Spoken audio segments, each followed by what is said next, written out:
Welcome to The Real Wine Show, where a game show meets a talk show, all wrapped up in a podcast that's totally obsessed with wine culture. I'm Chad. And I'm Christy. And we're here to do our part to engage the wine community both locally and globally, and to have a ton of fun along the way. Our first segment is Spot the Corker, where we'll be reading some wild and possibly made-up news stories, and it's up to our panelists to figure out if they're true or totally corked. Next up is our second segment, the emotive blind tasting. Forget all those fancy, stuffy wine terms like tannins and vintages. We're going to throw them out the window. Instead, we're diving into how wine really makes you feel. Does it spark a memory or perhaps remind you of a song that takes you back? Whatever it is, we want to hear all about it. You won't want to miss the fun, so let's go ahead and dive in. Let's go. And say, okay. Well, we've got a great panel here today, folks. We are joined by a trio of some pretty seasoned wine pros here. So I'm excited to wrap up season 5 with these three gentlemen. First up, we'll introduce Austin Beeman. It's a guy you may have run across in your YouTube travels on wine. He's got some video stuff, some really interesting video content, actually. Really deep dive video content. And you're just an all-around wine professional. Is that right, Austin? Well, yeah, thank you very much. I'm really happy to be here. Yeah, thank you. We're also joined, yes, by our buddy Matthew Horkey. He is an author, a wine author, Instagram fiend. You've been killing it lately, enjoying that content, and of course, plenty on YouTube as well. So again, another all-around guy, a traveling wine judge. You're always on the road. We appreciate you just got back up from Uruguay, yeah? And Argentina, thanks. And Argentina. Thanks for having me. Yeah, excellent. And then my homeboy, our old team pro from the U.S. Wine Imports days, Dair Calder-Piedmont is here. He's up at the Fine Wine Source, which is the shop, I would say. It's the shop in Metro Detroit. So for people who need, you guys do a great job, of course. Jimmy's great. You're great. And you've got some fabulous stuff. So we're happy to have you all here. Why don't we kick it off, Dair, with your wine origin story? Well, interesting wine origin story. Yeah. Because you're deep, of course. Sorry to interrupt you, but, of course, I met your father, your parents years ago when I was in the restaurant scene. Sure. Yeah. And a lot of that has to do with my origin story. When I was younger, I spent quite a bit of time in Italy, so Italian wines first were where I gravitated. Oh, yeah, Montessori. Your mother was. We moved to Montessori when I was very young, and then since then, my siblings and a lot of my family has lived in Italy through periods of time, which allowed me to get over there and see the culture and eat the food and drink the wine. And that was where it really clicked for me with Italian wines and food and sense of place and so forth. And it just led me down a journey of wines throughout the world, which we're going to talk about a lot today, I imagine. And but it all started there, and I was lucky to have some, mentorship and older people that had wines to share and saw some that I was engaged with it and wanted to learn more. And I guess it correlates to a lot of what I studied in school too, being geography and just all that sense of place. Yeah. Wine has that sense of place, for sure. But it really started in Italy for me. Okay, I wanted geography when I was in school too. I got to it late. I got to geography through history, and I realized, oh my gosh, geography is the piece that kind of puts the action spin on the history. Yep. I got there a little bit late, but it ties it all together. It really does. Yeah, it's great. Well, thanks, Dair. Matthew, what about you? What's your wine origin story? I remember my last year at Michigan State. I know we're in Ann Arbor, but that's my school too, right? Saw a little film in the theater. It's called Sideways, 2004, and I thought, wow. I was never really a wine drinker, an alcohol drinker, but I want to learn about that stuff. I lived abroad for. Wait a minute. How did you do that in Lansing, by the way? I didn't. I was a senior. I was about to leave. I went to graduate school. The wine scene there is not great. No. And I wasn't drinking I wasn't drinking in college, actually. I went to graduate school, and then I lived abroad. I had business abroad for 7 years, and then I exited. I'm a chiropractor by training. I exited that. 2015, I traveled around the world. 2015 to 2022, and when I started, I was only spending my money on wine tastings or eating, and I was like, my girlfriend at the time. And where were you at that time? I was in Singapore. Well, I was in Singapore when I had practice in Jakarta, and I traveled to Europe. I traveled through Europe, which I'd been already, but I was going through all over the place. Italy, Spain, Portugal. By the time I got to Turkey, Georgia, Armenia, there was not a lot of English information at the time on those wine regions. And that's when I said, hey, maybe I'll just start writing about these obscure wine regions and work my way up. So I wrote books about that, wrote books about wines of Eastern Europe, especially Croatia, and then kind of worked my way up in the wine biz. And now, I mean, I came back to Michigan in 2022, but still every month I'm on the road, probably 10 to 15 days. Yeah, I know every you travel single a lot. month. Yeah. All over the world. I was very happy to catch you here finally. So. Yeah, I'm happy to be here. I'll have to have you on my podcast actually at some right point. on. Let's do it. Great. Austin, how about you? Where did things start for you with wine? What's the So after college, I beginning? was after college I was basically looking for something to do, and I spent a year studying abroad in the south of France in Pau. During that time, I fell in love with wine, and when I came back to Toledo, Ohio, I started working part-time at a local wine shop, and turned out that I was very good at communicating the passion that I had about these small production and high-quality wines. Eventually, I started working in retail, running my own retail shop over at Walt Churchill's Market in Maumee, and I was meeting lots of really cool wine people and realizing that the average person was not getting anything near the kind of access to winemakers that I was getting as a buyer. And I started making videos because I had been a professional video guy prior to getting into wine. Oh, okay. After about a decade of doing that, I did the Wine and Spirits Global MBA at Kidd Business School in Bordeaux, and went out to California, worked for Bonnie Doon, worked for a distributor, an importer in Ohio. And then about a year ago, I decided that I wanted to spend more time in wine country, and I quit my job and have been This was a year ago, you're saying? about a year and a half ago. Okay. And spent a lot of time traveling to wine country and visiting wineries and continuing to make the videos that I had started making in 2004 for the internet, and building up a body of content that I am editing as well. Have you run through the Michigan wine country yet? Yes, actually. I went up to Leelanau Peninsula a couple, maybe 10 years ago. I really love the wines of Mobby. I think they're some of the best sparkling wine in the country. And when I was out in California, most people in the wine business out there had never tasted a single bottle of Michigan wine. Right. And so I got a bunch of half bottles of Mobby, and I gave out a couple cases of that as Christmas presents. Oh, they really? Were literally blown away by how good some of those wines were. Wow, that's awesome. That's great to hear that you're so excited about them. We love that. They're fabulous. We're going to bestow upon you here today an official, honorary Michigan citizenship here. Well, You're Toledo, welcome. Ohio is so close. We're basically on the border with you guys. Yeah, I was talking with a friend of yours, Adam Mahler. Absolutely. Yeah, and he said, "Oh yeah, Toledo, we're so close. We don't know if we're like Michigan or Ohio." I'm like, "Guy, that's Ohio." But If the history had been a little different, as we part of Michigan. yes, that's right. Yeah. Well, we're glad it all worked out and that we're all here today. So we'll get things kicked off with our first, the format, of course. We have our true false news thing. So we ask you, I'll read you the stories and ask you each in turn if you think it's true or a bunch of malarkey. And let's kick off with something called natural wine for the win. So our news story begins. It has been determined that the 2020 Hummel Schillerwein can be on the German market after a consequential legal battle.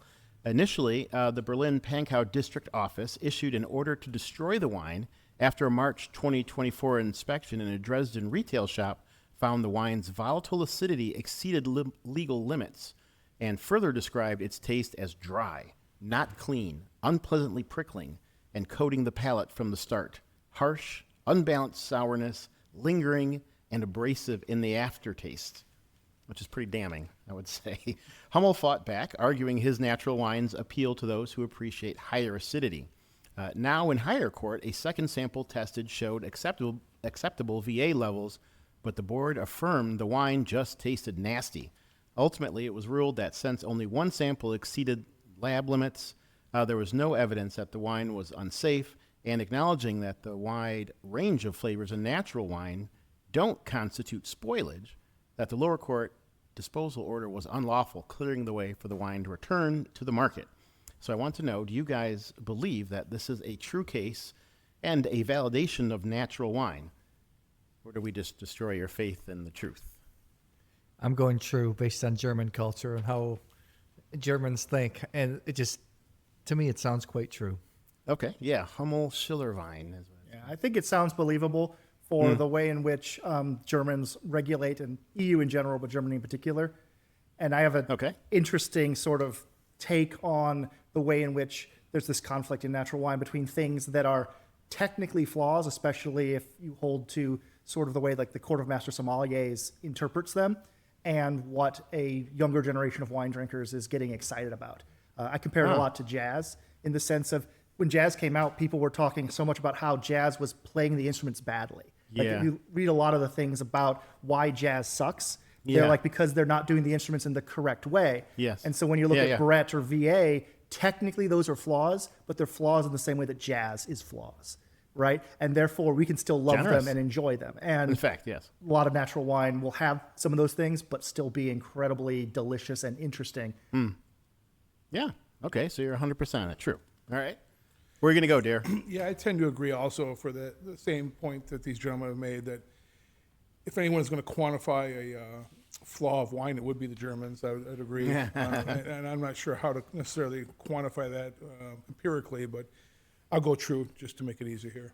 No, it's a shrewd decision. It is a true story. Hummel, it's actually a Hungarian winery, but apparently Schiller is Schiller is a deep rosé. It's a style of wine. The Schiller wine. Yeah. Okay. Schiller wine. Okay. Yeah. So it wound up that although the wine got pulled from the shelves initially, it was just an interesting part of the story that I thought was might sow some doubt, was that they were testing samples that were already at retail, which I thought was fascinating. That is weird. Horst Hummel. That's the producer. Hummel, Horst Hummel. Yeah. Great wines, actually. Fantastic wines. Okay, yeah. So the wine wound up going back to the warehouse, the stocks. He has a warehouse, I guess, in Berlin, which is why this took place in Germany, although it's... Well, he's Swabian. Down in the south in Milan in Hungary, a lot of Swabians settled there. So there's a lot of German influence. Okay. That's like the premium red wine region of Hungary. Yeah.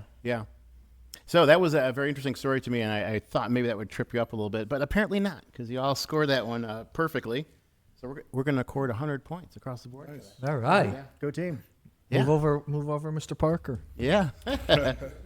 I guess a question, though, that also came up with this, what do you think about our U.S. standards for wines, right? Because they have to go, but that happens at the winery, right? Where they'll go, and if you're working with the appellation will taste and test. What do you think? Are we too loose, too stringent with those? Do you have any thoughts about that? Like, could a Napa wine come up as being too natty or something, for example?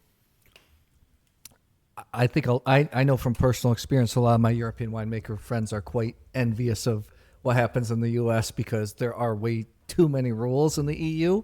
And if anybody spent liberty here, huh? And if anybody spent, I think it's funny, wine professionals that haven't spent time in the cellar and they want to quote all these numbers and things. I said, if you guys were in the cellar and you see what happens, your old romantic idea of wine would be completely smashed, because at the end of the day, it's a consumer product. We have to sell it.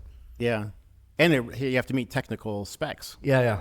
I think I'll never forget one day a pretty well-known, I'm not going to name him, winemaker. I know him very well in the Roussillon. I was in the south of France, gave me a wine. He said, what vintage do you think this is? I said, I don't know, 15, 16. He said, you're right. It's 2015, 2016, and 2017. Oh, it was a multi-vintage blend. No, but he's going to let, because that's...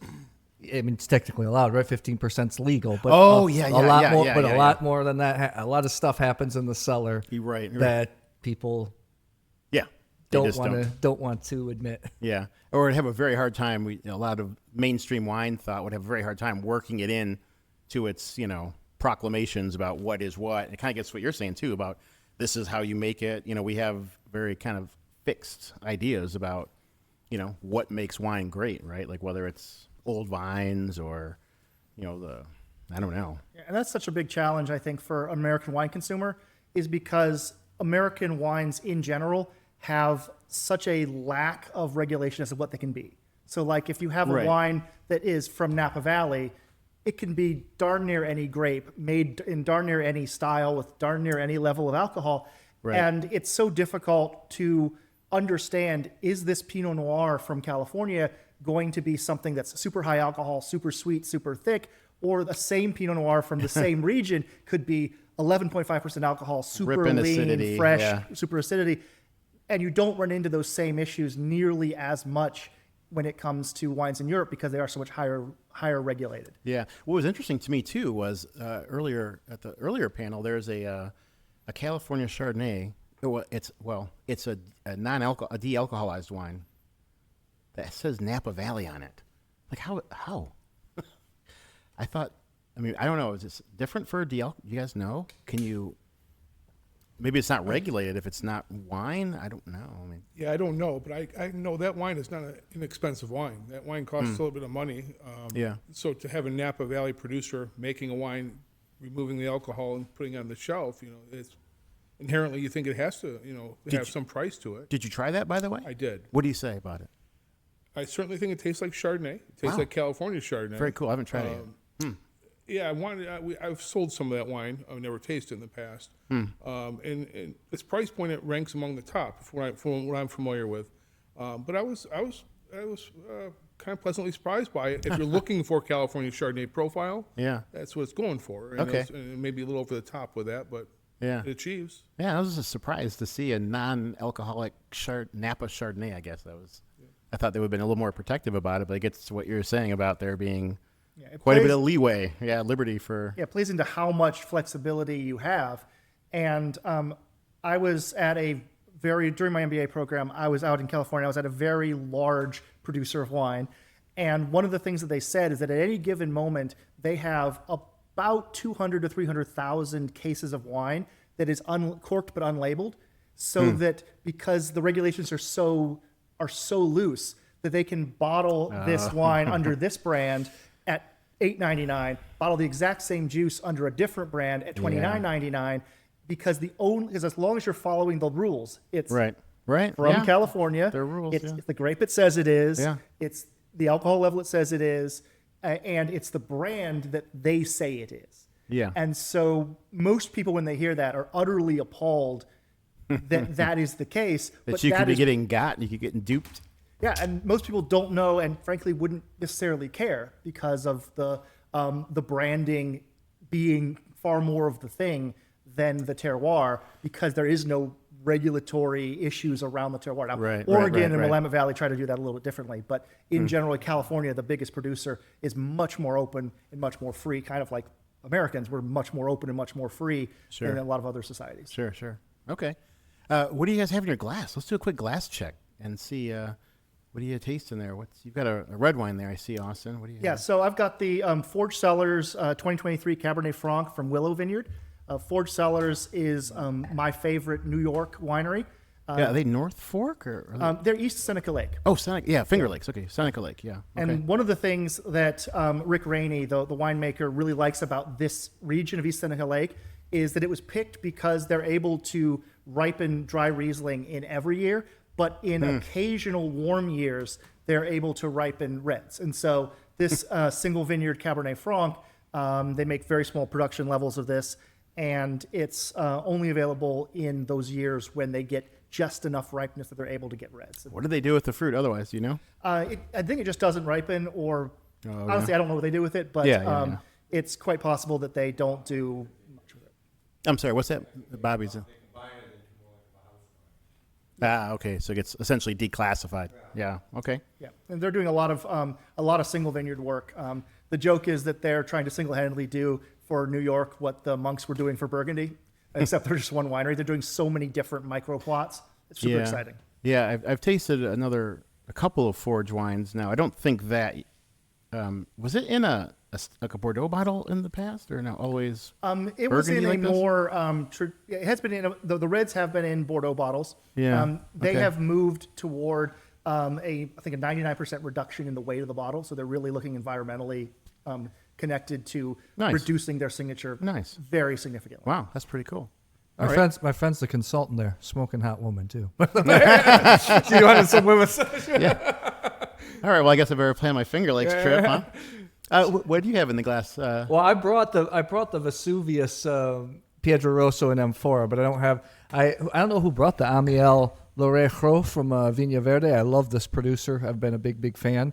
Oh yeah, although- I did bring that one. Yeah. You brought it as well. Mm-hmm. I've loved their wines in the past. I think Portugal, obviously has the reputation of great value for money, but I think the whites are just incredible. I'm a big fan of the Dow whites, the Encruzados, Yeah. the Rejo I'm a big fan of. Is good value for money? Is that your way of saying they have a reputation for cheap wine? But good cheap. It's still. I don't know how many of you have been to Portugal. I've been often, and it's one of the last countries where you still can get wine cheaper than water. The 99-cent red wine on the bottom shelf is good. It's drinkable. Yeah. It's very nice. Well, I was interested in these, in the varietal designated Vino Verdes, Yeah. I thought those are a really interesting category. Vino Verde, there's some real serious stuff happening up there. Yeah. Guys make it in M4. Guys making old school Vino Verde where it's still on the sediment, just like you would get from Colfondos and Prosecco. Yeah. So there's a lot of interesting stuff happening, and even reds. There's really interesting reds happening at Susau, high acid grape variety, Jaén. So Portugal is exciting. It's not my favorite region, but Portugal is an exciting place. I'm actually gonna working my life out to live there a couple months out of the year. Oh. So I love Lisboa. Very cool. Yeah. All right. What's in your glass, Dair? You guys are... Yeah, I have something here from the very south of France. It's a Rouleguy Blanc from Harry Mina. That's what I'm drinking, too. It's a great producer, a wine I'm very fond of. So we're talking about Gros Manseng, Petit Corbu, and Petit Manseng here. It's the winemaker and owner is Jean-Claude Barrouet, or Jean-Paul Barrouet, excuse me, I believe. I think P. Yeah, Jean-Paul. But anyhow, this is where he's from. He was a Bordeaux winemaker for many, many years, came back, and Harry Mina in Basque loosely translates to homesick. And as he came back here, he's making a wonderful Cab Franc, and this is his traditional white. But a wine with some weight and viscosity, but yet great acidity, great energy, and the fruit. cut is terrific. Yeah, I mean, it's just lip-smackingly savory. Thanks for bringing this up because Southwest France, there's some exciting wines there, but it's not commonplace. It's not like you're going and picking one up off every day off the shelf. Yeah, there's so much amazing wine there, and that literally has such an important place in my heart because those were the wines that I fell in love with. And if I had never tasted Irugi and Jurançon, I would not be in the wine business. Really? That's these wines changed the path of my life permanently. Yep. And I can say I remember the first time I had this wine, and it was a very memorable experience to see something that did a lot of things, other wines I liked, such as Chenin Blanc or Riesling, and had all these things rolled into one bottle. It really was an eye-opening experience, and since then I've looked for others and trying to dwell more into the Rouleguy and Jurançon and so forth, and the dry wines. Because they obviously make wonderful dessert wines, but there's a lot more out there that we don't see or commonly on the shelf. Can we say also, thank you for bringing this, Dair, and like my first love for fine wine was Italy. And I like the unique indigenous varieties, that's why I like Eastern Europe. But I have to say, every time I'm in France every year a couple of times, and they just I think the French are the benchmark when it comes to white wine, especially barrel fermented whites, man. They just I can agree with that. They just know. I mean, even all the countries around the world, all the winemakers will secretly admit to you. I mean, obviously, France is the model for fine wine all around the world, but this is beautiful, and it's probably not. What's the price point on this? Around $50 a bottle. It's got wonderful texture. I tell you this as that saying. This is how good I think this wine is. Yeah. I travel all the time. I taste like 3,000 to 5,000 wines a year. I judge 6 to 7 wine competitions. I just got back from Argentina. I don't want to look at wine. Like when I sat down, I put this in my mouth, and I actually want to take a sip. I've been spitting it, but I want to take a sip. That's how good it is. So thank you. Awesome. You're very welcome. That's high honor and great. The wine's being appreciated. It's wonderful. Yeah, it's delicious. Yeah. And you guys did a great job. I mean, I'm scoring the glass, the glass check here. You did great. You each earned 500 points. But an extra 100 points to you, Mr. Beeman, for the life-changing we experienced a life-changing. It's legit. I like so that. that's going to pop you up in the lead by 100 points overall. So. And I'd also like to say I was very thrilled to see a Finger Lakes wine here that Austin brought. I'm somewhat familiar with Forge, and I'm familiar with the Finger Lakes to some degree. Love their wines and don't think they get enough exposure. Forges thought in the highest regard, and I've never had a Cab Franc from them. So thank you very much for all I've read and heard about how wonderful these wines are. It is spectacular. One of the great, I think, shames of the wine business is that the Finger Lakes and other areas in New York are so close to arguably America and maybe the world's most important wine market, New York City. And the sommeliers, restaurateurs, and retailers of New York City absolutely refuse to give most of these wines the time of day. When they're having events and trade shows and things like that, their ability to pool the great sommeliers, the great retailers of New York City to taste these wines, to consider these wines, to promote these wines, is incredibly difficult and utterly tragic. And I think a shame on all of us for not supporting these cool climate wines, which will only become more important as time goes on. Yeah, with climate change. We need more change. great cool climate areas. So Yeah. that's sad, but true. Well, being our own Michigan, being our own winemaking powerhouse, we have very little sympathy for the Finger Lakes. So New York can suck it. I'm kidding. We support each other. This is great. You're absolutely right. Check your regional stats. Your New York subscribers just went. Yeah, right. I just shot myself on the It foot. is funny about these cool. I just got back from Ontario, from Niagara, and there's just some really kick-ass stuff coming out of Niagara. Even the dry wines. It's like really close by the Finger Lakes, and when I was there, I was like, man, I kind of feel.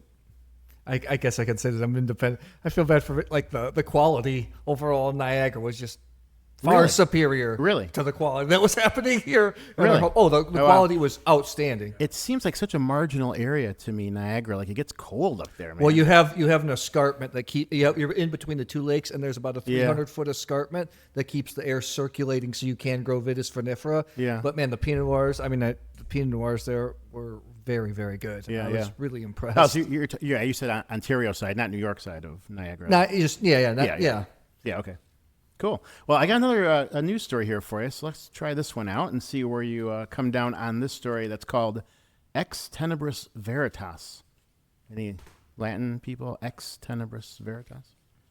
No? Something. It's opportunity. Something truth. Something truth. I don't know. Ex Tenebris, so out of darkness, truth, yeah? So the Sommelier Union of Germany is offering a blind tasting in a completely dark black box at Provine 25 here, which just wrapped up.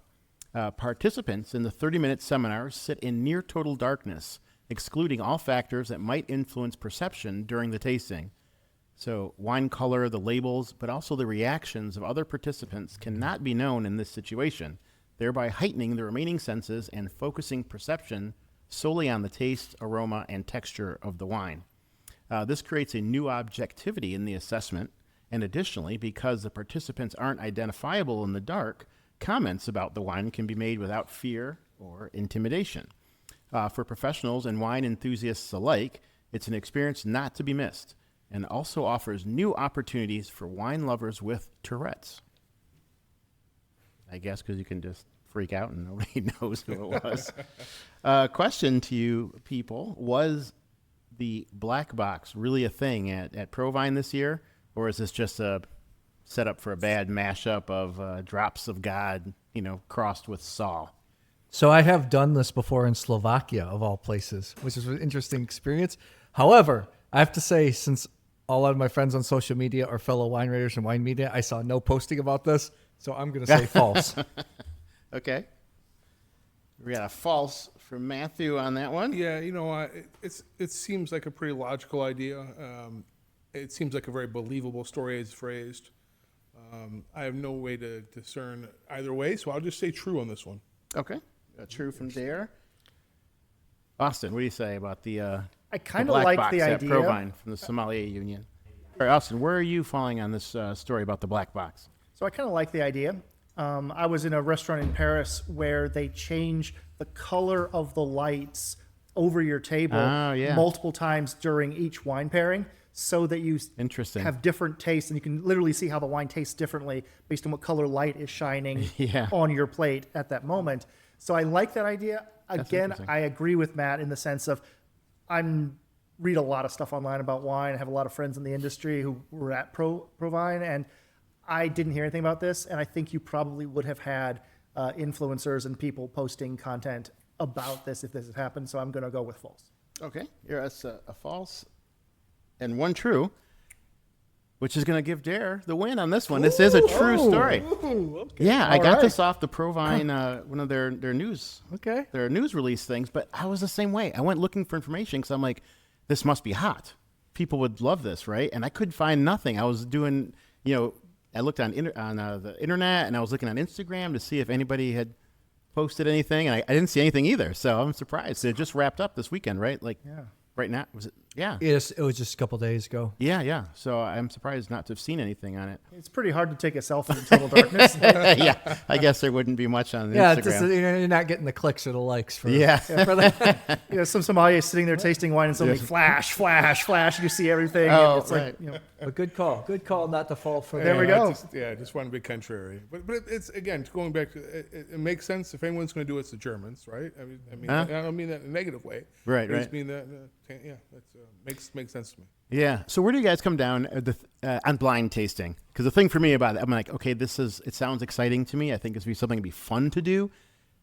What about blind tasting? Like, how important is blind tasting for you guys? Where does it, oh man. I'm talking about both personally and then just in the general context. I'm really curious about, like, personally, like, how important is it? This is Austin, yeah. This is something that is definitely one of my most controversial opinions. This is the one that'll get all the hate mail coming in, and that is that I forget who said this quote, but I 100% believe it that that blind tasting is to wine drinking what strip poker is to love.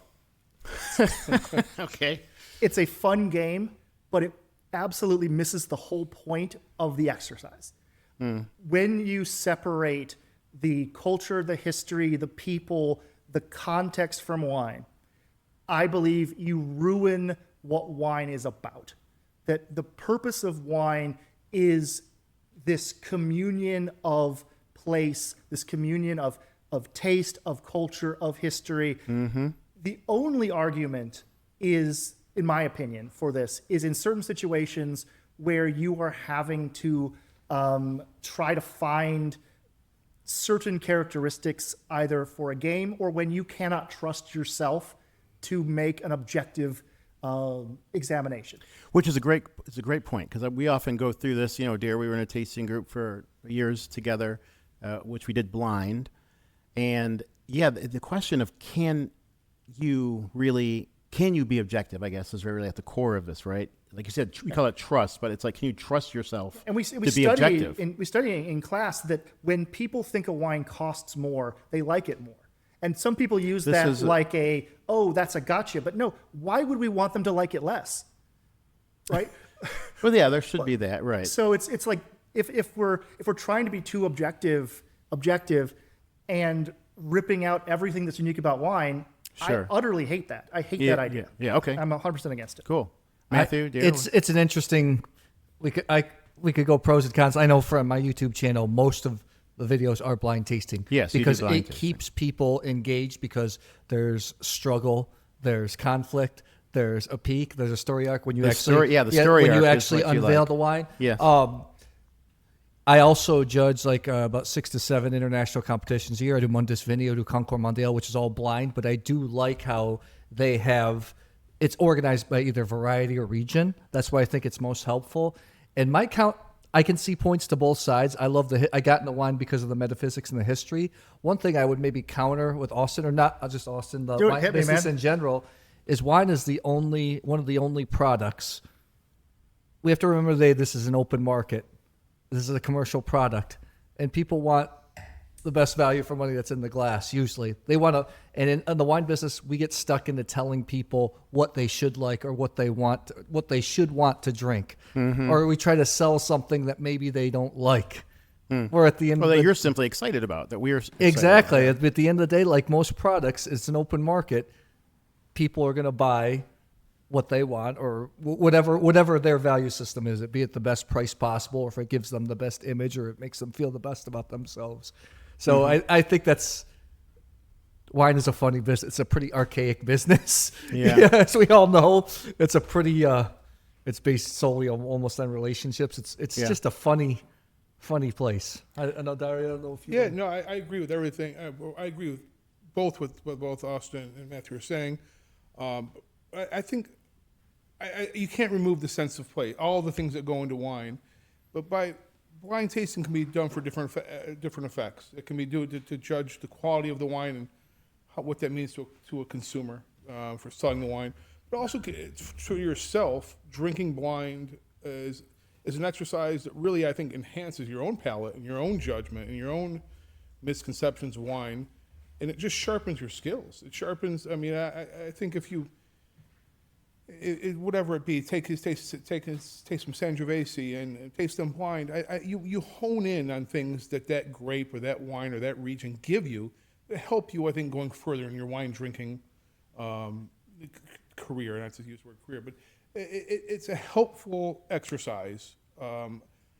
Is to sharpen your own skills, to associate flavors and what it is and why it is, to kind of circle back to what Austin was saying, to why it is what it is. I think you can make some of those determinations, but it certainly is not the end-all, be-all, and I agree with that. Right. But it's a fun exercise, and I do certainly think it sharpens the taster skills, and I like it for that aspect alone, not necessarily in judgment of the wine, but just just for understanding wine. Exactly. And that was the strip poker analogy. It's a fun game. But a lot of what wine is very few people who ever buy a wine from us are going to drink it blind. Yeah, right. Almost no one. Almost no one. And a lot of times if you have, say you're blind tasting two things, you have to be really, really, really micro-specific in not even just know it's Bordeaux. It becomes vitally important to know that it's Saint-Emilion, that it's this vintage. You have to know all these things, because if not, then what you might be comparing whether somebody likes Merlot or Cabernet better, right. You know? Mm-hmm. And if you have two wines that taste identical, and one of those wines is made organically, and one of those wines has every chemical additive in the world, they might taste identical, but it will either matter or it won't to the consumer or to the drinker which one they choose to drink and which one they want to consume. And all of those things for me override the actual, chemical nature of what's in the glass. It's also, I maybe contradict myself a little bit too. I think we know that there's wine's the most complex beverage on the planet. There's 1,000 volatile compounds in wine versus tea, which is next closest is 600. And then neurologically speaking, we can only consciously identify 30 to maybe 50 bits of information a second. So how much, and then let's simplify that. So maybe 25 flavors at most, 30 flavors at most. And I remember I was my friend is a perfumist. He's a Swiss perfumist. He consults Bollinger and some really big brands around the world. He has isolated different volatile compounds. And we were in a workshop once. In wine. Yeah, in wine, all the different compounds. And I was sitting next to a gentleman, he was a collector. We were all wine professionals, and cinnamon came around. We all know cinnamon is very pungent. The gentleman next to me could not smell cinnamon. He literally... Your parfumier friend? No. The perfumist was giving the master class. This was somebody in the crowd. He couldn't smell it. He literally couldn't identify. He could smell nothing, and that was the first time in my wine career that I was like, "Wow, taste is really, really subjective." Yeah, and that was a wine pro. Yeah, because that guy was a wine collector next to me. Okay. But yeah, like he literally just neurologically he could not identify the smell. Like he couldn't pick up anything. Yeah, and that to me, I was like, that's when I stopped really fussing about flavors. Yes, because which kind of gets back to Austin's point too. Everybody, the rest of the story is kind of interesting. Yeah, so and that's why we all get together. We discuss this stuff, and there's no real right answer. Although some people tend to think that they're right. I've been guilty of that too. So I'm not gonna. The classic context for that, which is very similar, of course, is the whole cork taint issue, right? Like when you sit down with the bottle and a bunch of people, like the number of people who can identify, the corkiness or the different levels of tolerance too is just it really calls into question there's certainly no absolute sense of taste, right? More than once I've been at a wine tasting and been too busy opening bottles and pouring and didn't taste each one. And I remember pouring the stainless steel Riesling for a bunch of people and hearing everyone come back, I love how oaky it is, I love how oaky it is, I love how oaky it is. And then I tasted it and it was the most corked you can imagine, but because for the average person, any hint of wood is perceived as a positive. So why would I take away the pleasure they're getting from this horribly flawed wine? Comes back to natural wine, high levels of VA, high levels of other things. Why would we take away someone else's pleasure for liking something that's objectively wrong? Oof. Okay, so that's pretty radical. So first of all, I've heard that sweet sells. I did not know oak sells. Is that something Dair, you're in retail, you know. Is oaky? Not that it used to be, not from what I understand. And it certainly correlates to Chardonnay, right? I mean, Yeah, of course. That's the kind of I love to thing. see work in retail now that people are going away from like people that they don't have to be drinking the most expensive wines, but they want to explore, they want to open themselves up. They're kind of turning away from that style, which I really enjoy seeing. Yeah, it was the easy out. You just say oak or butter, and these. That was what you're looking for. But yeah, this isn't my experience, but I think people are looking for a little more nuance. And I think that the whole and wine is certainly trendy and cyclical, but the California big oak bomb Chardonnay is not a common trend right now. So I think that. Yeah, well, in fairness, I mean, also, you weren't necessarily saying it was oak bombed out, but Right. The other thing that's interesting about your story, Austin, is that did you pull it back, the wine, or say, wait a minute, did you I tell used it them as a this is teaching moment. flawed? You did. Okay. I used it as a teaching moment. Okay. And So I you asked- didn't have any compunction about saying, wait, this should not be this way. No, because okay. I always, my principle throughout my whole wine career is to be completely honest with people. And so I never recommend a thing that I don't honestly believe they should be drinking or that I honestly believe is valuable. And so in this situation, there was more value to our store about having them understand what had happened here and then trying to come up with why they liked it and what that meant for other things. And because so many people, we're all in this world, we're so far down the line of our knowledge and we're so far down the line of what we think based on our own wine bubbles that literally the first couple weeks of the wine MBA class was people using data, facts, and peer-reviewed studies to break our assumptions about what people actually like, what people actually buy, what the market really is, not our tiny sliver of fine wine shops Did you or find cool it? restaurants. Did you find it enlightening? Did you go there with that kind of? Can we call it prejudice? My perception of what people wanted was not at all, and specifically in terms of loyalty and how loyal people were to brands and how loyal people were to styles. Breaking that and having that knowledge about what the market actually looks like. For example, if you buy more than 4 bottles of wine per year in the United States, you are the 1% of the 1% in terms of serious wine purchasers. How many you said per year? More than 4 4 bottles. bottles per year Really? puts you into elite status. You are one of the most dedicated wine consumers if you are buying more than 4 bottles a year. Okay, guys. Only 1 in 4 Americans ever spend more than $20 a bottle at retail. That's only radical. 1 in 4 wine drinkers. And yet many of us who work in really cool shops or who work in restaurants, that's not our world at all. Is there a name for people like us? I mean, because apparently Crazy. Yeah. Going back to Austin's point, the best social experiment is when we with a bunch of wine geeks and there is a corked bottle and everybody looks around and somebody that thinks they gonna messed say it up is like, first? oh, I should have said it, or or I'm not very sensitive. Like you get all some people are like, or some people are humble, like I just didn't pick it out. I mean, you have to be really present to taste. Like it takes a lot of mental energy.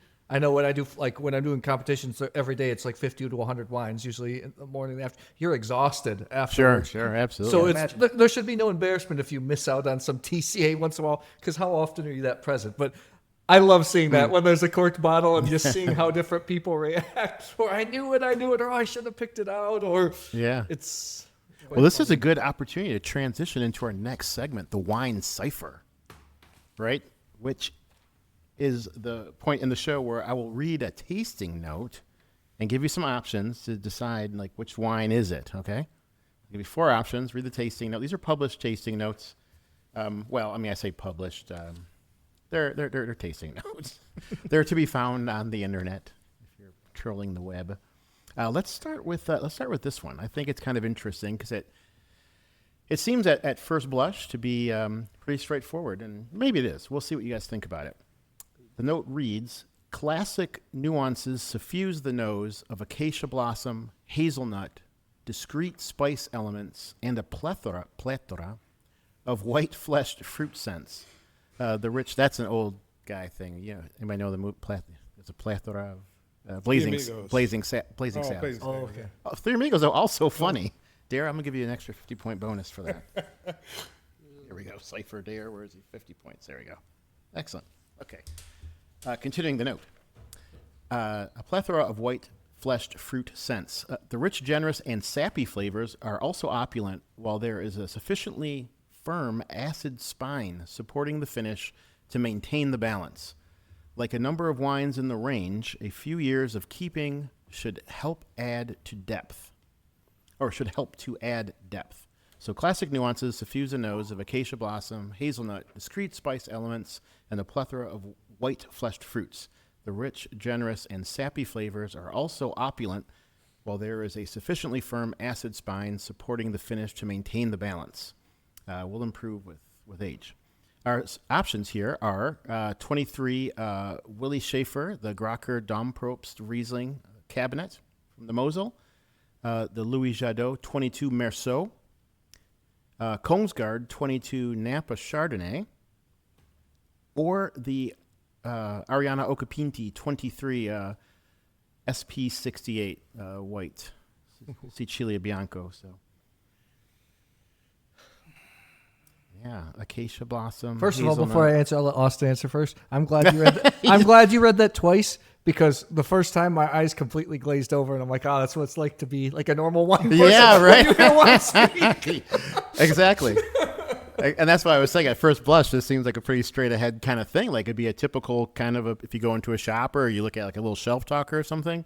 This is the kind of, I don't want to say drivel, but it's the kind of analytic, I guess, tasting notes you might get. So yeah, I agree. I think it's boring. Just to be frank, I think they're boring notes, but. So anyway, you got elected by All right, so I've by been Mr. Horkey. voluntold. Dr. Horkey threw you under the bus. All right, so everything that was in my head when you were saying that was none of those four. So that shows you just how bad I am at blind tasting notes as well. just- So yeah. I agree totally, though. I wouldn't guess I was going like Viognier from the Roussillon or something. Acacia blossom, hazelnut. Yeah, which kind of makes me. Discrete spice. Let's go like with a Kongsgaard California Chard. Napa Chard from Kongsgaard. Okay. Yep. And let's see here. I was going to follow. Dair, I was going to say Kongsgaard too for the fact that it is an exotic California Chardonnay. It does have some nuance that would lead to those tasting notes. Pretty affordable too, right? Not particularly, but I was also thinking more in the lines of Chenin or things like that, or even some Spanish stuff. But going against a Merceau or the Riesling and so forth, the Kongsgaard makes the most sense for the exact notes. I'm going to be the odd man out. When you first did the fruit at first, I kind of thought Riesling, so I'm going to go with Riesling. I think it was Merceau or the Kongsgaard. I actually thought Chenin was probably like Sauvignon. Yeah. It's more it would match more, but I feel like if it was the Merceau or the Generous and Kongsgaard, there would sappy be more flavors. clove or more spice or more hints of vanilla, that type of stuff. So Yeah. I'm gonna go with I'll go with first just like blind tasting, right? You never second guess yourself. Yeah, that's right. I'll Go with through Riesling. gut. I'll Yeah. go with Riesling. With Riesling. Okay. This is a note for the Louis Jadot 22 Merceau. Wow. Hazelnut. But you guys are close. I mean, the Kongsgaard Chardonnay. I mean, these are Chardonnay kind of, although there's no note of apple or anything, just white fleshed fruit scents on the nose, then sappy flavors. So, a little confusing. But, That makes sense. that's how they go. Sure. That was the whole point of our previous discussion, right? Is that this perception is a thing. So, but And if we're so far off, imagine being in a store buying your fourth bottle of the year, reading that tasting note, trying to figure out what the heck this is going to be. I mean, that's why Yeah. you see scores are still so important. Doesn't matter who they're from. Scores are still important. Ask James Suckling. and speaking of scores, that puts Dair up in front with a 750. Wow. Yeah. I don't even know You're all in the chase. I don't know how the scoring Seven. system works. It but I'm doesn't. impressed, Dan. Yeah, it doesn't work. It's just a thing that happens. It's not it doesn't work. Let's hit that one more time. We're at 48 Actually, minutes. it's so funny. You said they're teasing Suckling. He's actually, I've met him several times. He's actually a really nice guy. And I think a lot of Oh, people. sure. I think a lot of people are just jealous as heck because Yeah, because he lives an a lifestyle. awesome life. He lives a And lifestyle. he makes. I mean, I know how much those producers have to pay at the booth. So to be at his tasting events, he makes a lot of money. Yeah, so. yeah, but not even to pick on him. Yeah. He's just one of the more. He's made a resurgence or a resurgence to, he's quoted more often, and I think it's quite clear that the higher score you give, the more quoted you are, the more famous you are, and I think you see it with Stephen Tan or whomever they be. There's a lot of the scores just seem getting higher, and it's an injustice to the wine or to the consumer. That's interesting. So for somebody who doesn't use the 100-point scale, are they putting themselves at a disadvantage? Would you say, like if you're trying to use like Jansen, like yeah, I think a 20-point? I think it's all the 100-point scale now, and everything gets 90. And it's also absurd. For instance, there's a Portuguese wine in the wine shop I work at now. They got a 97 or 96 from Decanter, who I do respect quite a bit, and it's a panel of tasters. It's a British group, but I respect Decanter as much as anybody. So this wine has a 96 or 97 points, and it's less than $15 retail. How are you comparing that against First Growths or Burgundies? I mean, you have 4 points of margin to 100. You have to measure these wines amongst their peers, amongst a region, or amongst. There has to be a themed score. Wine Spectator used to say that. Yeah. Like Wine Spectator used to say that this was for its category. Right. So a 94 from Pauillac is not a 94 from Burgundy, Borja or in Spain. So like that's how you can get something to be 97 points, $8.99 Spanish Grenache, and 94 points First Growth Bordeaux, and almost no one on the planet would think those are exactly the same quality, except again your average consumer. Which raises to Dair's point, that's a big problem. It is a big problem. Actually, Decanters doesn't taste by panel anymore. They go by individual writers, and I think they are worse than Suckling. They score really high. I know a lot of people.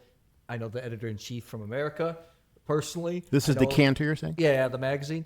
I find it funny, when I'm traveling all the time, and I like Italy, the exotic places of Italy. But I'm in some places in like Puglia or Marche, and they have these old plaques up of Wine Spectator scores of like 83, 84. And I have friends, this is like, like magazine printings from the 80s and 90s. And I have friends that worked at the winery and said, I remember when we got an 83-point score in Wine Spectator, and we threw a huge party because the wine went off the shelf back then because that was a good score, right? I mean, in school, there's a lot of people to be happy with a B average. Right, for real. Yeah. And yet today, any of us who work in the industry know this, is I was talking to a winery, they make about 40,000 cases, and when they get a 90-point score, they sell out in a week. When they get an 89, they don't sell out in a year. And And it's heartbreaking, to be honest. It is. I think in Spectator, and don't hold me to the exact number, but it was something like 40 to 45% of all the things reviewed by Spectator scored 90 points or higher, so that a 89 isn't an 89. An 89 is a 60. Right? Because you're in the bottom 60% of what they review. Right. Well, you get $50 just for showing up. 50 points. 50 points just for being on the table. Well, actually now you get 85 usually for showing up on the Granted, wines are like I'm not. I haven't been in the industry as long as you, Dair. I like to hear old stories, and I read a lot. But I even seen my short time in the industry, short 10 years. The quality of wine just is shot through the roof. And I can imagine, in Italy, most of it was backwater. Oh, for sure. Yeah, like 20, 30 years ago, right? Spain and Portugal, even more so. Yeah, so but I was talking, very interesting. Well, this go along with Austin. So one of my friends, Bob Polinsky, he's a master of wine. He's actually from Michigan. He's on YouTube, actually has a YouTube channel as well. And I had a discussion. He said, if I was actually scoring wine professionally, he's like, the most common number I would come up with is 89. And I said, what? He said, if the wine's well made, it's delicious, there are no flaws, I feel like it's 89. But to me, it has to have that extra something to be a 90. And that's changed my thought process quite a lot over the last couple of years. But it is like 89's not good. Yeah, it doesn't. It's a death mark. It doesn't move the needle. And I remember, like, when you meet a lot of people who are traveling around who are like salespeople, they're like, "Hey, this got a 92 from Wine Spectator, which is the equivalent to 103 from Suckling."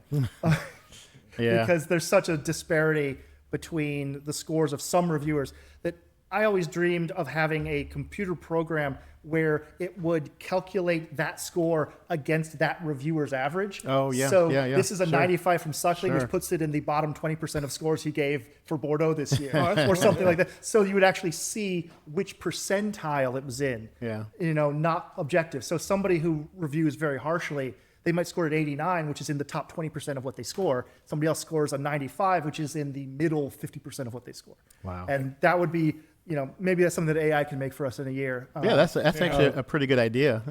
Although I would, just from a novelty perspective. Yeah. Because I would say that over my time in the industry, the reliance on scores has gone way, way down. It's almost to the point. Maybe consumers. Austin, go. Sorry, dude. You know where I'm going. That is our world's bubble. Oh, right. What are we again? The crazies? Yeah, Is that what it was? we are deeply passionate, and we buy from fine wine shops, and we know winemakers. We travel to wine country. But as the market has moved to much more chain corporate business, like the Whole Foods, the Costco's, the Total Wines, the Wine.coms. Whole Foods. What a disaster, Whole Foods. What a disaster. Such an What a important part of the heartbreak. business now. Like, if you are making any kind of reasonable production level and you're not selling to those giant chains, and those chains buy very significantly on the score because they know they can sell on the score. And internet, specifically Wine.com, that sells on the score so powerfully, and there's such a huge part of the Wine.com in so long, really. Okay. They're selling so much wine. They're selling a Really? massive quantity of the wine that is being sold in the United States. And so is Total Wine, and so are places like Costco. I found it fascinating. I started opposite. Most people start in retail or working on the floor. That's how I got into wine. I started by traveling, by seeing the places, by writing about wine. And when you're writing about wine, you're in that bubble in the peers. You're going to all these small producers. Everything's great, blah, blah, blah. Yeah. So I started working retail recently because I went the other way. I'm old. I'm too old. I don't want to work in a restaurant. I want to work retail. And I am so shocked how Ratings. the scores really matter, and it doesn't matter. That's why there's like a proliferation of wine competitions. They understand this. But wait. Okay, no, I'm sorry, Matthew. Finish. I think what's misleading, I want to go back to what you said. Like the decanter wine competition, they have different price tier categories. So if you're getting a 95 in the prices are probably under £7 category, that's not the same as a 95 in the premium category. It's quite misleading, but it's got a score, it's got a high number, so it's going to do well. For whom are the ratings important? You said consumer, but is that only in certain, like you say, in the mass outlet shops, but you're not working at a mass. No, you're working in a boutique. I work part time at Plum, and my customers. Oh, Plum, yeah. Okay. My customers that are buying, I'm the guy that's selling mostly from the cave. So my collector clientele that are like spending serious money, hundreds of dollars a bottle, for me, they have to have 95. It has to be 95. Mostly wine. It must be mostly Parker, even though Parker Wine Advocate has to be. Okay. Yeah, because if you're spending that kind of $100, $200 plus on a bottle of wine, it's really, you can always find a high scored wine at a high price. So like in their mind, why would I ever buy an inferior product that is provably inferior because it literally was scored by Consumer Reports, by, right. If I'm looking to buy a TV, I'm not saying the scores in Consumer Reports don't matter to me buying the TV. And so when they're looking at wine as a consumer product, seeing somebody who has objectively, big air quotes that you're not seeing if you're listening to this, big air quotes, objectively rated this wine, you don't get to like open it, taste it, and bring it back if it didn't meet your specifications. You have to buy based on signifiers of quality, and a lot of people continue to buy on those signifiers, and specifically the corporate buyers, the people who decide this is going to go in 50 states of Kroger's. A lot of those people are not sitting tasting through boutique stuff. They're going to look first at, I only want reasonably good wine. So 90 points and above. Now I've got 20,000 to sort through. Now you chop. And so and again, if you're buying a lot of wine online, I know from working, doing like online sales when I was at Bonnie Doon, is having a good score and being able to then target like Facebook advertising against people who are looking for 94 points or a Wine Spectator. It sells. It sells $50 wine without anyone ever having to taste it. But Now- we shouldn't be surprised if you look at consumer behavior and human psychology. Like anything, people just want an opinion from somebody that they deem have better taste than they do. That's why we Right. love film critics, all those other Yeah, things. right. True. Very true. Gentlemen, before we can continue the conversation, I do want to prep you for the emotive blind tasting segment. So you have a bottle on the table there. Thank you, Bobby, for providing that for us. I want to drink more of the Henri Meat. You can drink more of it. I just wanted to get you ready for that, because we, just keeping track of our time here. We should move on to this is kind of our closing segment, the emotive blind tasting. And we can pick up, you can continue if you wanted to. I don't know. For example, Plum Market used to keep shelf talkers all the time. We always do. Are they still there? It's super important in every vintage. They're still on the shelf? And it got to Really? be updated. Like it's really. Oh yeah, right. They stick it in the thing. And now. we That's have right, to that's be. right. They I saw have that to be today. updated because of the scores. Of course, yeah. Okay, so that's still a big thing. It's huge. All That's right. my big Costco criticism. Is you can walk in any Costco and they'll keep the shelf tucker up for as long as they can, years and vintages later. Yeah. Yeah. Even Jeez, I even guess. things that say like top 100 wines of the year, Wine Spectator, that'll be up there for 3 or 4 vintages. This is a depressing conversation for me because you're right. You guys are. Call me crazy. I guess call me the half of the 1% or whatever. It's I just don't even. But I have the privilege of tasting, and I'm quite confident in what I know, right? So, if I taste the wine, I think, well, this to me is really good, and I don't really worry about what anybody else says about it, And I'll try stuff just out of curiosity. But yeah, I guess that's just a rarity. So I mean, we're the people going to art galleries, and the most people are watching Marvel movies. yeah, Right? It's the yeah. same thing. Nothing wrong with the MCU, and though. both are great. both are great, but they're wildly different. Yes, they're wildly And, different for sure. If you spend all your time in the art gallery, you can often have a very different perception of what the average person is experiencing. Yeah, That was the conversation I was having about just we had to have that broken from us in order to be at the beneficial. MBA program, yeah. So what I try to do, and I think a lot of us try to do, is to bring these quality business skills and clear mind to helping these little guys sell and compete. It doesn't help any of them if we don't acknowledge what the market actually looks like. Yeah. Okay. The glass, the glass. In your glass, you have, I see you've all poured the blind wine. This is our emotive blind tasting segment. So what we ask you to do here is not describe the wine's characteristics, right, in the traditional ways. None of the hazel. medium plus acidity. Yeah, none of that. Yeah, demerits if you go there. What we're looking for here is your emotional response to the wine. Like how it makes you feel. Or perhaps whether or not it evokes a memory for you, something like that. If you're not feeling that in a real strong way, we do offer the alternative of describing the wine as if it were a person. So, what kind of person would it be, right? Would it be, I don't know, a rough and ready lumberjack? Would it be, a bum on the street with a soggy cigarette? Or is that something that happens? I don't know. But you know what I'm saying. You could describe it as a person and give it those kind of characteristics. We get with something else too. I think it was Chris Hunter in a recent episode was saying if you want to get into the zodiac and talk about its sign, you could go there too. So This is definitely an Aquarian woman. It's yeah. So I'll tell while you're assessing that very quickly. I'll just tell our listeners we're looking at it's a white wine. Just quite frankly, it's a white wine. It's kind of medium yellow, but.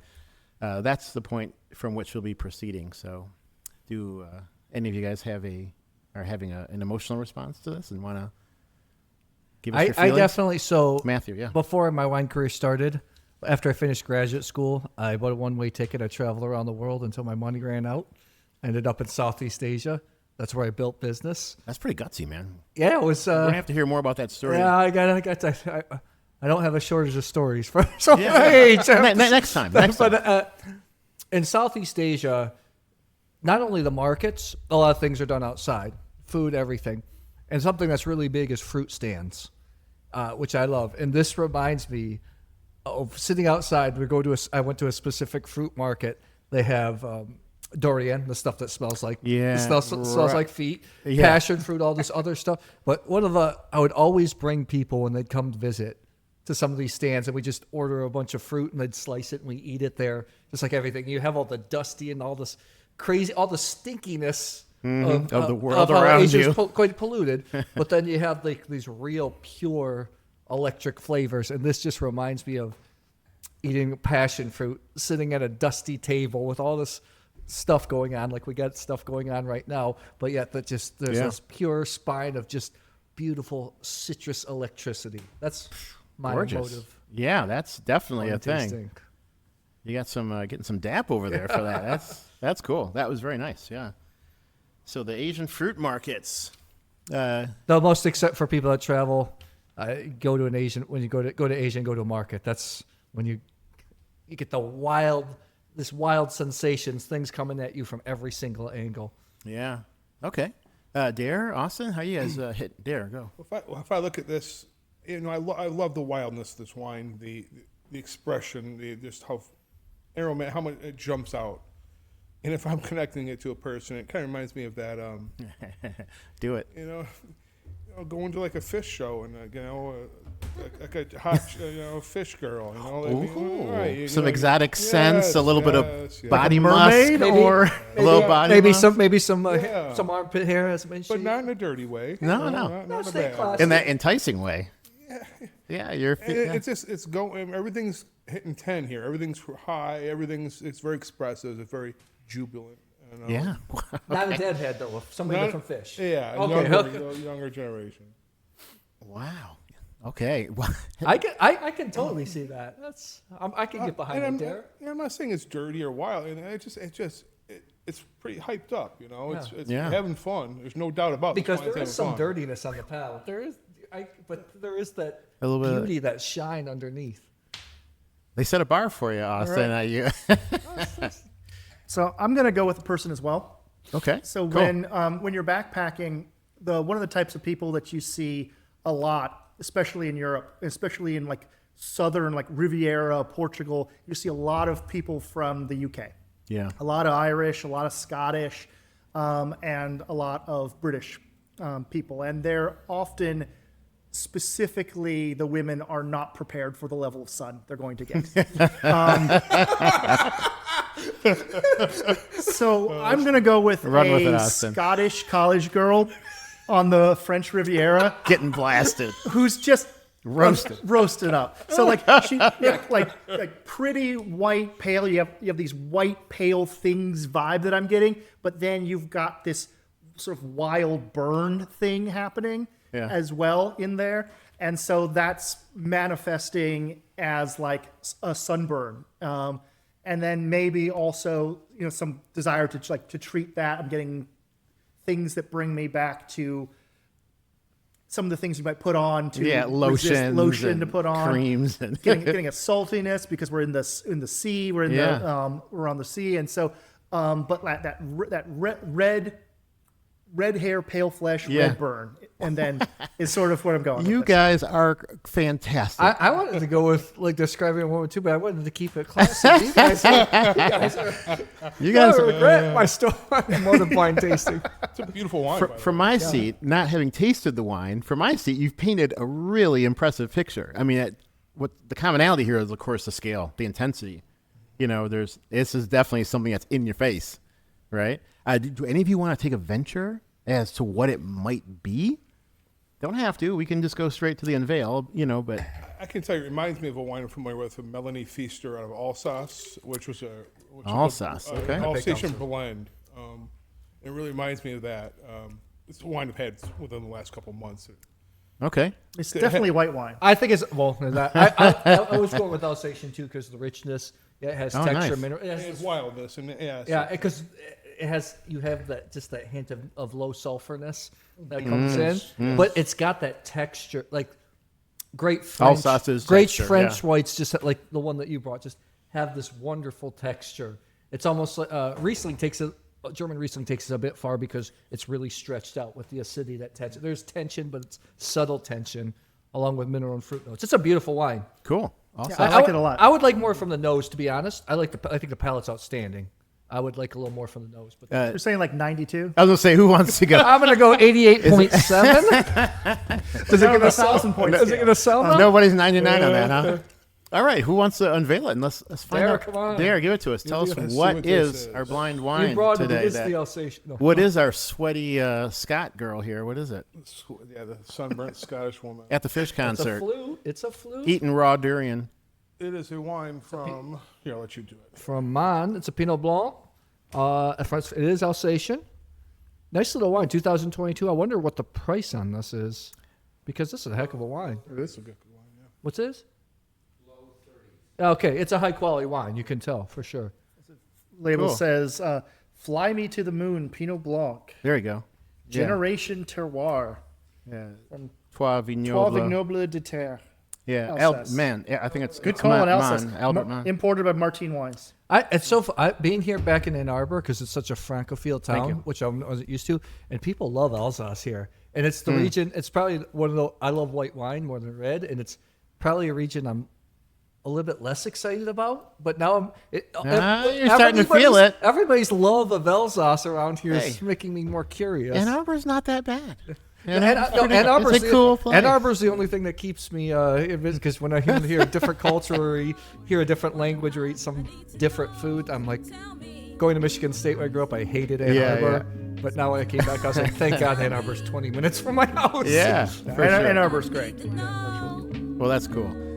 Guys, this was a tremendous show. It was a lot of fun. I had You fun. guys brought Thank an you. insanely deep amount of insight. So it was a blast. I'm sure our listeners are going to love it, and I really appreciate you taking the time to come out. You could have been on spring break in the Caribbean, you know that, but you guys are here with me, and I love you for it. Cool, gentlemen. Thank you. Thank you. Yeah, we appreciate it. We'll see you soon. Thank yeah? you. Thanks, guys. Thanks.